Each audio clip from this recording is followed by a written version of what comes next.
So இப்போ previous இதுல கேட்ட மாரி தான் கேள்வி. இப்போ கரெக்ஷன் குடுக்குறோம். திருப்பியும் வந்து அவங்க கரெக்ஷன் அப்டேட் பண்ணாம வந்து நம்மளுக்கு ஒரு சர்டிபிகேட் குடுக்குறாங்கன்னு வச்சுக்கோங்களேன். அது இப்போ கவர்ன்மெண்ட் ஹாஸ்பிட்டல் அந்த இடத்துல போய் கேட்கும்போது அவங்க பண்ணி குடுத்துருவாங்கன்னு சொன்னீங்க. இப்போ பிரைவேட்ன்ற இடத்துல வந்து எப்படி அவங்க அப்ரோச் இப்ப பண்றாங்க? நீங்க கரெக்ஷன் பண்ணிட்டீங்க அப்படின்னா, கொண்டு குடுத்தாச்சுன்னா, அது வந்து அவங்க ஒரு ஆர்டர் ரெடி பண்ணுவாங்க. இந்த மாரி வந்து இந்த குழந்தையோட பேர் வந்து இப்படி இருக்கு. ஆனா அதோட ஆக்சுவல் பேர் இதுதான் அப்படின்னு ஒரு ஆர்டர் ரெடி பண்ணிட்டு, இத வந்து ரிஜிஸ்ட்ரேஷன் டிபார்ட்மெண்ட்க்கு அனுப்புவாங்க. பிறப்பிறப்பு அலுவலர். அங்கிருந்து அவங்க அனுப்பிருவாங்க. ம். அனுப்பியாச்சுன்னா, அத அவங்க ப்ராசஸ் பண்ணி அவங்க வந்து ரெடி பண்ணுவாங்க.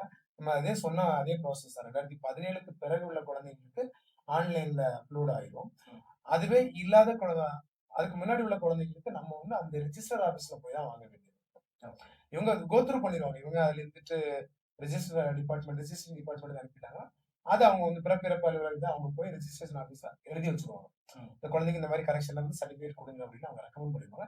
அத பேஸ் பண்ணி அவங்க வந்து ரெடி பண்ணுவாங்க. ஓகே. ஓகேவா? ஆனா என்ன அப்படின்னா, இது கொஞ்சம் ப்ராசஸ் கொஞ்சம் டிலே ஆகும். ம். எப்பவுமே நம்ம என்ன சொல்றோம்னா, நீங்க எங்க கொண்டு குடுத்தாலும், நீங்க எல்லாம் ஜெராக்ஸ் காப்பி எடுத்து வச்சுக்கோங்க. ஓகே. அக்னாலஜ்மென்ட் கிடைக்குதோ இல்லையோ, ஜெராக்ஸ் காப்பி எடுத்து வச்சுக்கோங்க. ஒருவேளை நீங்க வந்து உங்களுக்கு டிலே ஆகுது, எனக்கு சர்டிபிகேட் வரல அப்படின்னு நீங்க போய் கேட்கும்போது, உங்க ஃபார்ம் எங்கன்னு கூட கேட்கலாம். கரெக்ட். ஆமா. எந்தவித ப்ரூஃப் இல்லன்றதால வந்து அவங்க எங்க இருக்குன்னு கூட கேட்கலாம். கேட்கலாம். அப்படின்னு இருக்கும்போது, இதுதான் அப்படின்னு நம்ம குடுத்தோம்னா, திரும்ப அத ப்ராசஸ் பண்ணுவோம். ம்.